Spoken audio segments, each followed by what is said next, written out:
This game sucks. It's gonna take you back to the past to play the shitty games that suck ass. As far as skeleton keys to the ultimate treasure chest of my heart, there are a few that are as personal as AVGN, or the Angry Video Game Nerd. From the moment I first caught wind of him in spring of 2008, I have been head over heels in love with the series and the man behind it, James Rolfe. It's as essential to who I am now as anything else I've talked about in previous videos, that I won't mention here, because it would mean I'd have to find footage of them and edit it in here, and Sony Vegas hates me almost as much as I hate it. There's something elemental about AVGN to me that I want to get to the bottom of. As far as YouTubers and similar comedians and reviewers, he's the only one who has stood the test of time in my estimate. Regardless of how you feel about, say, Doug Walker, even his golden age content doesn't really stack up. So many people think of the AVGN as a meme man, or irrelevant, or just plain bad, only good because we were naive teens in an edgier time. Those people are what we in the industry call fucking wrong. I'm here to set the record straight for those who would hear it. Time to take you back to the past, to play the proverbial games that suck ass. I have quite the game for you right now. Mortal Kombat Advance for the Game Boy Advance, which was released in 2001. I think most of us naturally assumed they were going to grab the Super Nintendo version and bring it straight to the Game Boy Advance 100% the same. But those motherfuckers at Virtuecraft just went ahead and butchered this game. Back when I first started watching YouTube, it was probably 2007. There was a full year of time in 2007 where I was watching videos that were on YouTube and related to like angry video game reviews, and I never watched the Angry Video Game Nerd. I always felt that as a stupid 12-year-old, that going with the flow and that going with what's popular on whatever platform, that wasn't for me.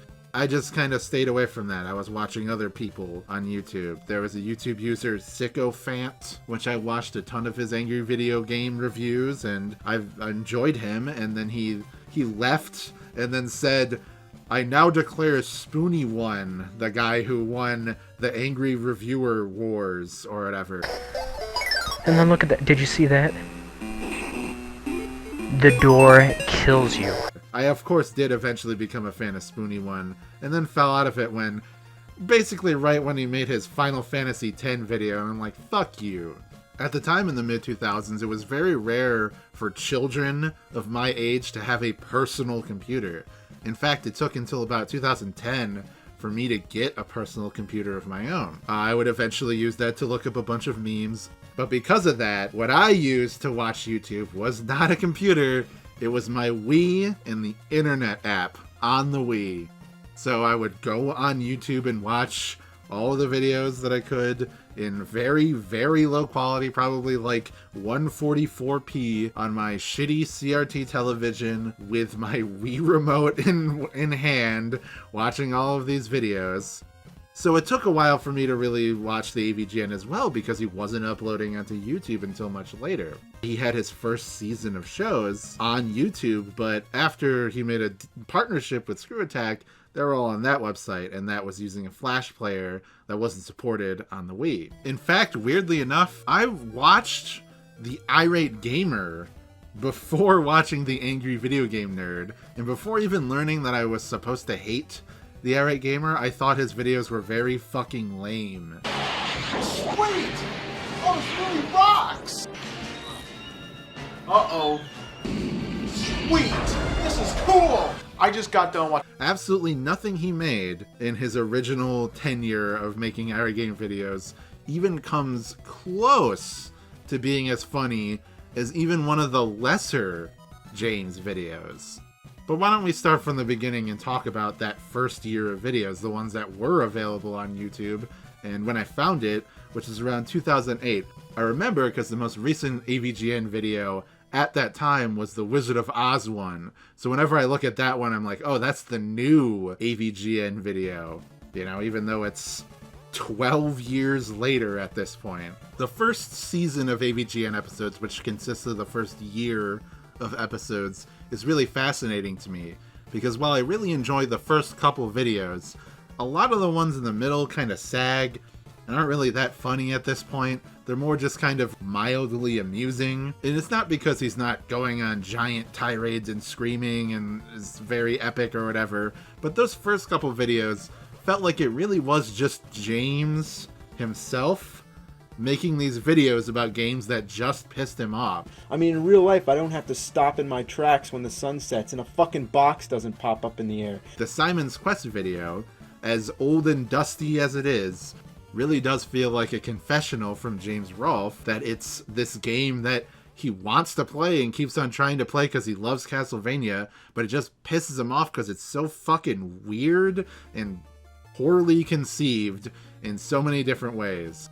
The video reads like a conversation with the person. Feels like it's a college friend of yours sitting you down and telling you about this stupid game that's been pissing him off for the last week, and he's just going on for 10 minutes about it. The nerd character really didn't start to be a thing until the second video, which is about Dr. Jekyll and Mr. Hyde, where he shows about 20 seconds of footage that was recorded straight from his CRT with a camera. It's not great, but it is very funny to see him in a chair just like ranting about how shitty this game is. Again, it feels like a very short video that he made to just make some of his friends in college laugh. The Karate Kid video after that, that's another one where you can feel the bitterness from this. This game isn't even that bad, but it just has these few things that really fucking piss him off, and he's just very bitter about that and zoning in on that. And it's so real how calm he is. I always think of... Well, let me be honest with you about this one. Ooh boy, I hate this game. It's perfect. Unfortunately, yeah, there was a sag after that in the middle section. There's some iconic episodes like the Back to the Future episode or the TMNT episode, but for the most part it was just kind of here or there, nothing extremely funny. That is until you get to the magnum opus of James's career, which are his Halloween videos. His first year of Halloween videos set the bar so high, and he's been consistently able to match it every single time he's made a similar style of video. And you have the Friday the 13th and Nightmare on Elm Street videos to thank for this. All over YouTube at this point, the type of videos that you'd be finding, mostly you have like vlogs that are made with shitty webcams. And it was really funny. It had like Shizzle in it, and Matthew was in the Sexinators. Or just other weird clips from TV shows that are uploaded. Not a lot of like amazing filmmaking is happening on YouTube at this point because it's 2006. Even in 2008 when I was watching it, it blew my fucking mind how good and how far above everything else these Halloween videos were. Like, you can't imagine Silent Rob or R-Make 21 or any of those other forgotten people doing something even remotely close to as good as this. And it makes perfect sense that it's so good because James actually has real experience making movies and making independent short horror movies and things like that. And he's a huge fan of movies first and foremost, and especially horror movies. So he imbues that beautifully into these videos about Friday the 13th on the NES and Nightmare on Elm Street, where he essentially makes little like 20-minute fan films based on those movies to talk about these games. And Friday the 13th on the NES is one of my personal favorite games on the system, partially because of this review, but also because it genuinely is a weird, vacant, bleak, depressing, kinda genuinely scary game. That's ingenious. That's the best game over screen I ever saw. For real, I'm actually being dead serious. Dead fucking serious. That's brilliant, right? You and your friends are dead. And the AVGN episode around it is suitably also very funny, but also creepy, genuinely so. And it captures the mood of the Friday the 13th movies absolutely perfectly with the shot composition, with the tone, the lighting even. And that's what I keep coming back to, is that while James may not be the most funny person on YouTube, he has this unique combination of talent, naturally, with his filmmaking, and just being funny in general, and they can kind of complement each other and become more than the sum of their parts. After these Halloween videos, there's the Power Glove video, there's the Bible Games video. He really just hits a stride right there at the end of that first year, and then going into the second year of videos, he has this huge momentum.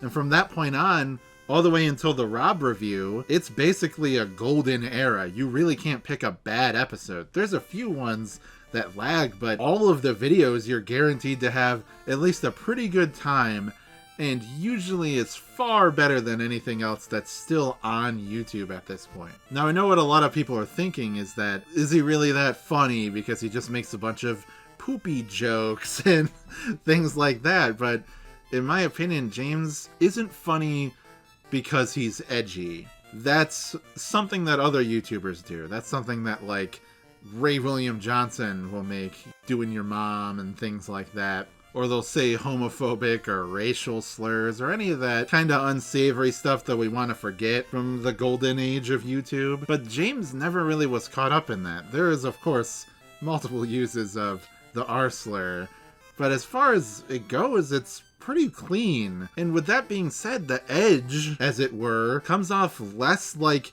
he's trying to be this transgressive, breaking down boundaries kind of motherfucker slapping his dick down. It really does just feel like he thinks this is funny. Like, he thinks the poop jokes are funny, and he's just writing them in and being like, yeah, wouldn't it be funny if this happened? It's charming. It's a very cute dad kind of quality that he has and is maintained even to this day. And because he thinks it's so funny, I think it's funny. It's this weird, beautiful symbiosis that happens where I just give all my trust to him and I'm like, you know what? Yeah, fuck it.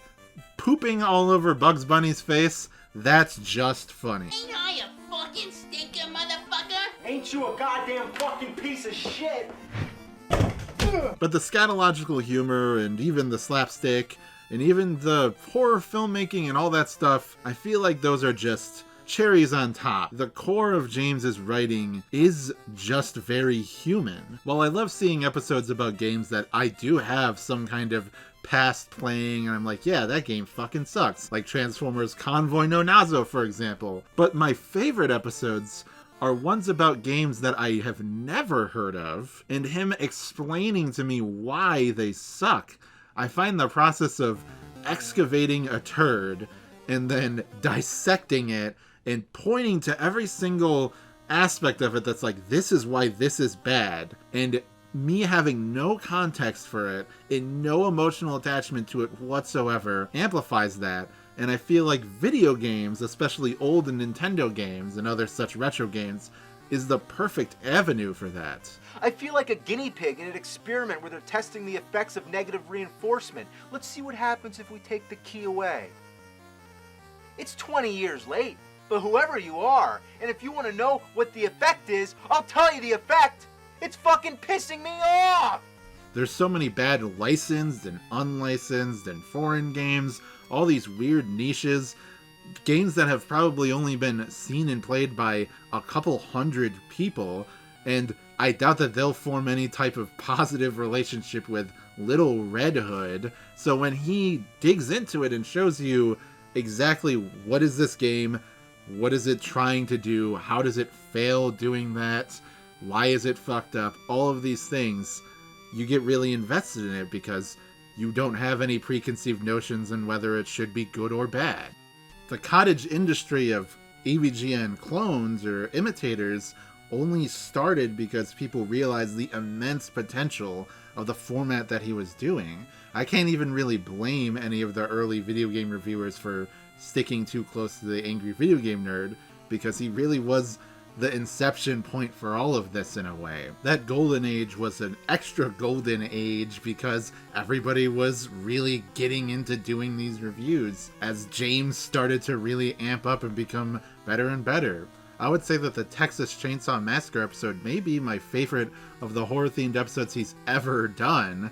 Not because it's particularly scary, but it fits so perfectly with, if you're a fan of Texas Chainsaw and you know all of those familiar bits that happens, and it's really fucking funny in a lot of ways. I quote it all the time with my friends.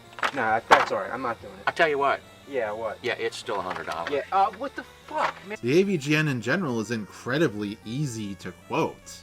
All of the episodes have at least one memorable quote, and they're not always the tirades about shit and piss, and practically every single person I know that's in their 20s will undoubtedly say, after the statement is made, "Gonna take you back to the past," they will follow it up with, "to play the shitty games that suck ass." Every single time. Why do you come to me? Well, to take you back to the past. To play the shitty games that suck ass? But James Rolfe was more important to me than just for the AVGN. He had a lot of content on another channel, which was just titled Cinemassacre, where he put a lot of movie-related videos. I never watched his first Monster Madness when it came out, but I was there for the second one, which was in 2008, when I had already been a fan of his for a couple months. And it was, of course, the Monster Madness on Godzilla. This was kind of the point that James left being that guy that I watched for funny retro game reviews. This guy, I have a lot in common with this guy. He loves these Godzilla movies. I love them. I grew up watching Godzilla movies like Godzilla vs. Hedorah and the MST3K episodes, Godzilla vs. the Sea Monster and Godzilla vs. Megalon, as well as the Gamera movies. And to have somebody who I considered a mainstream critic talk about these things that are very niche to a lot of Americans and love them in the exact same way that I do, it was insanely important. Currently, I have a podcast that's about going through the history of every single one of the Godzilla movies, and that wouldn't exist simply without this video series teaching me the true breadth of the Godzilla series. I never would have branched out and watched TV tokusatsu like Shinkenger and Zyuranger and Kamen Rider O's and Forze when they came out later in my life. I wouldn't now consider shows like Kamen Rider X8 to be one of the greatest stories ever told on television because I'm a raving lunatic. And very important to me, the final piece of the puzzle was after he released his 200th video, the Cinemassacre 200. It was the first time I'd ever seen a filmmaker do a documentary about themselves. And it was an online content creator, and it showed that he was just like me. He, from a very young age, the second he got a hold of a video camera, he wanted to do nothing but make videos and shoot videos and make short movies. I did that all the time as a child. I know that's the curse of the parasocial relationship, but instantly James changed from being this impossible to reach idol to a guy who made it. A guy who put in effort and cared and really wanted to do all these things and make it work. That passionately just wanted to give funny videos to the internet, to make poop jokes, to talk about classic movies, to show people every day for a whole month how good each one of the Godzilla movies are in their own unique way. All of these little things. All of the elitism and the, oh, is he really that good? Who is better than him? Maybe Spoony One is better than him. All of that nonsense melted away and he just became somebody stuck in my heart.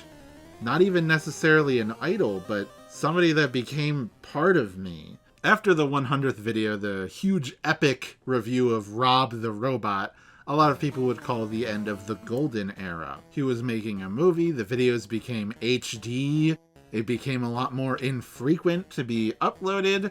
It was a huge shift in tone and a huge shift in general public response. I imagine a lot of people who are fans of the Angry Video Game Nerd in the past kinda all simultaneously dropped off at this point. I think some of his best videos actually came out right before the end of the golden era. Videos like Sword Quest, the Castlevania full series Retrospective, Action 52 and Cheetah 2, and of course even the Rob video I think is probably one of his best videos and an amazing send-off to this end of an era. And even beyond that, at the beginning of the modern era, there were some of his best videos he ever made. The Tiger Electronics video and the Atari Sports video being some of my favorites because they contain what I consider the best rants in the history of the entire series. Who the fuck is John Madden anyway?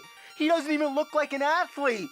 But that kind of brings us to today with the AVGN. And yes, he's still making videos. Plenty of people are absolutely convinced that there's really nothing of worth coming out of the Angry Video Game Nerd these days. And I'm not necessarily even inclined to disagree with them. I don't necessarily think that the modern Angry Video Game Nerd is enjoyable in the same exact way that the old videos are, but they're enjoyable in a very similar way, in a very special, important way. You know, despite all the shifting algorithms, despite all the trends, the drama, all of the general business that has happened to YouTube over the course of the 15 years since he started making these videos, at the end of the day, he's never really bent to the whim of the winds. Interpret it as a good or bad thing, but no matter what, he's just been making this same type of video that he's been making since the early days. And yeah, they're not as funny or as inspired or immediately punchy as they used to be, but at the end of the day, does it really matter?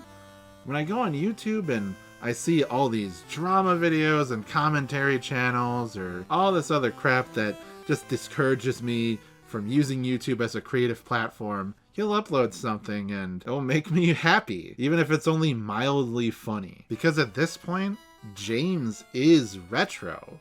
When I watch those videos that feel like they're still made in 2008, I'm transported exactly back to 2008, and I just can't value that enough. Because you see, in this postmodern, post-ironic era, getting something that's truly just what you see is what you get, completely unironic, there's just something magical about that. And I think that's why people kind of dislike the AVGN that aren't very familiar with him. He's too genuine. He has genuine poopy jokes and genuinely, oh, he's getting mad at the games, you know. Obviously it's all just a bit, but the fact that he's doing this same shtick that he's been doing since 2008, people just balk at its sincerity. The problem is, I'm not sure if those kind of people could ever learn to love him. Even if I think a lot of the AVGN episodes are legitimately fantastic, hilarious, comedic masterpieces or whatever else, it's kind of a thing that has come and gone. You had to be there to experience it from the beginning.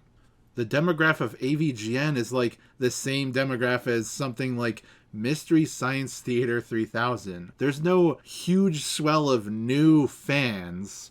It's either all of the old people that grew up watching it or their children who were introduced to it through their parents. And now that content like video essays about video games and whole 3-hour breakdowns on Dark Souls lore, the video game content on the internet is far more diverse and far more indicative of different people's different tastes. For those that were there at the time, though, there's nothing more that we want to do than go back to the past and play some shitty games that suck ass.